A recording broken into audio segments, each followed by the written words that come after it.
Sidang pra peradilannya sudah dilangsungkan 2 minggu yang lalu ya. Dan minggu yang lalu itu termohon baru hadir. Harusnya itu sudah putus minggu yang lalu gitu. Karena memang perkaranya juga sudah dilimpahkan ke Pengadilan Negeri Kepanjen ya. Tentu persidangan pokok perkaranya akan dilangsungkan di Pengadilan Negeri Kepanjen.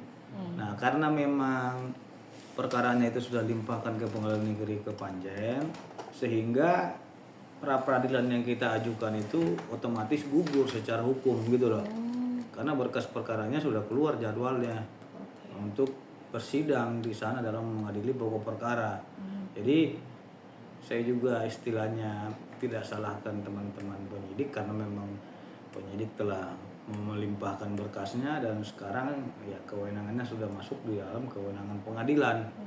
Pengadilan Negeri Kepanjen dalam hal ini, karena sesuai dengan ketentuan hukum acara pidana maupun putusan Mahkamah Konstitusi Republik Indonesia, apabila memang perkara pra peradilan yang perkara pokoknya sudah diadili di pengadilan ya, sudah diperiksa dan dilimpahkan, tentu permohonan pra peradilan itu dinyatakan gugur. Ya, karena memang ini sudah gugur ya kita siap menghadapi pokok perkaranya. Ya, pokok perkaranya akan disidangkan besok, sidang perdana di Pengadilan Negeri Kepanjen. Karena memang besok sidang perdana Pengadilan Negeri Kepanjen, tentu kita akan lihat dulu nih dakwaan jaksa penuntut umum. Apakah kita akan mengajukan eksepsi atau tidak terhadap dakwaan dari jaksa penuntut umum. Karena Isa Jega ini didakwa dengan pasal pencemaran nama baik. Gitu loh. Nah, itu laporan polisinya dan saya juga sudah lihat laporan polisinya di Pengadilan Negeri Surabaya pada waktu pembuktian yang lalu oleh termohon gitu loh. Saya kira yang menjadi persiapan kita adalah di pokok perkara ini karena memang itu adalah agenda besarnya atas tuntutan yang dilakukan oleh SPS ini terhadap Isa Jega. Oke, Bang. Ya, kalau saya secara pribadi sangat cepat sekali gitu loh. Nah, karena memang ini kejar-kejaran ya, jadi kita juga jadi kejar-kejaran sekarang dari Pengadilan Negeri Surabaya berangkat lagi ke Pengadilan Negeri Kepanjen gitu loh. Jadi tentunya nanti kita tiap minggu di Pengadilan Negeri Kepanjen sidang. Nah, karena memang ini sudah dilimpahkan oleh jaksa kepada Pengadilan Negeri Kepanjen, ini merupakan kewenangan daripada Pengadilan Negeri Kepanjen. Tidak ada lagi kewenangan penyidik ataupun jaksa penuntut umum. Tinggal nanti kita akan buktikan di muka persidangan dan kepada jaksa bahwasanya klien kita ini tidak melakukan perbuatan seperti apa yang dituduhkan mereka. Nanti akan kita lihat bukti-bukti jaksa apa saja gitu. Sejauh ini bukti-bukti mereka itu masih prasangka, pencemaran nama baik dan fitnah kata dia gitu kan. Nah, kalau yang kita lihat prasangka itu ya masalah yang dikategorikan itu toko kartun tadi, Sound the Ship. Sound the Ship ini kan toko kartun. Jadi saya kira terlalu baper kalau memang merasa dirinya Sound the Ship ya, toko kartun ya. Ini yang menjadi persoalan nantinya karena memang sesuai dengan Kapolri nomor 2 ya, tahun 2021 mohon maaf surat edaran Kapolri ya, bahwasanya kasus pencemaran nama baik ini tidak harus dilakukan penahanan karena ancaman pidananya cuma 2 tahun gitu. Makanya nggak apa-apa karena memang ini sudah dilimpahkan oleh Kejaksaan Negeri Kejaksaan Tinggi Surabaya ke Pengadilan Negeri Kepanjen, tentu harus siap kita laksanakan untuk menghadapi persidangan itu gitu. Itu strategi yang luar biasa sekali ya. Karena mereka tahu kalau memang nanti pokok perkara sudah dilimpahkan ke pengadilan itu masuk dalam kewenangan pengadilan, otomatis permohonan pra-pid kita gugur dong, nggak boleh lagi diadili kan gitu.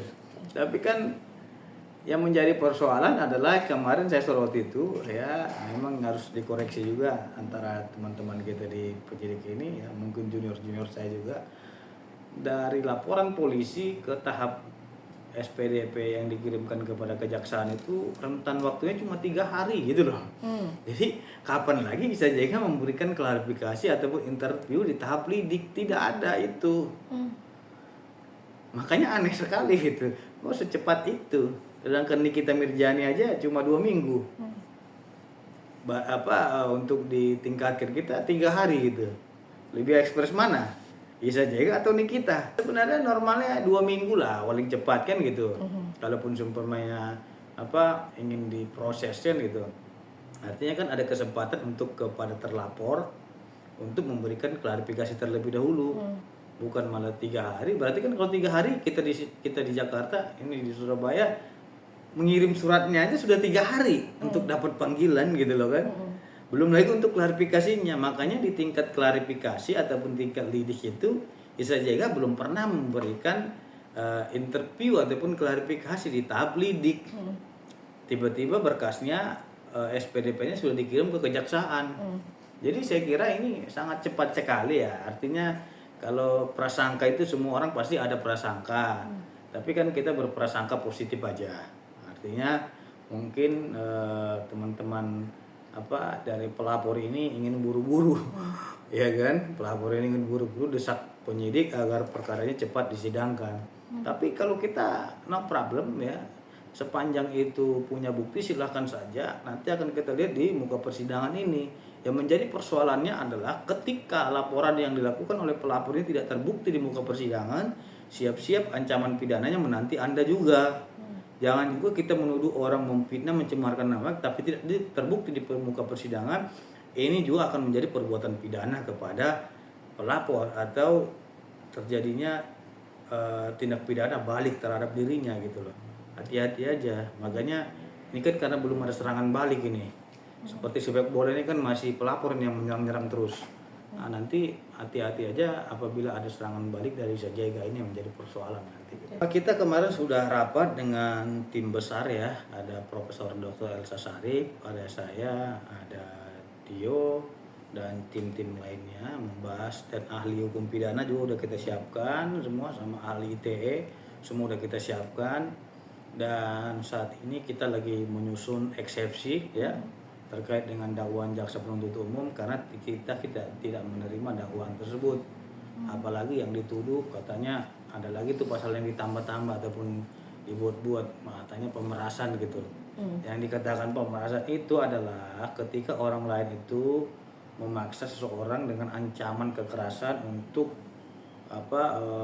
mengambil sejumlah uang. Ini nggak ada kekerasan, ancaman yang mana? Ya kan? Kalau lu saya ajak ketemu, itu apakah namanya itu pemerasan? Ya kan? Lu komplain nih, saya review nih produk lu. Terus kita ketemu dulu. Saya bilang, "Oke, ketemu di mana? Di sini." Kapan kita bisa ketemu? Terus lu bilang saya pemerasan gitu. Uangnya aja nggak ada lu terima. Karena lu review aja produk-produk lu bilang pemerasan. Saya kira itu hal yang memang aneh sekali gitu loh. Makanya saya bilang, buktikan saja merasnya di mana gitu. Uangnya berapa? Umumkan aja itu di publik.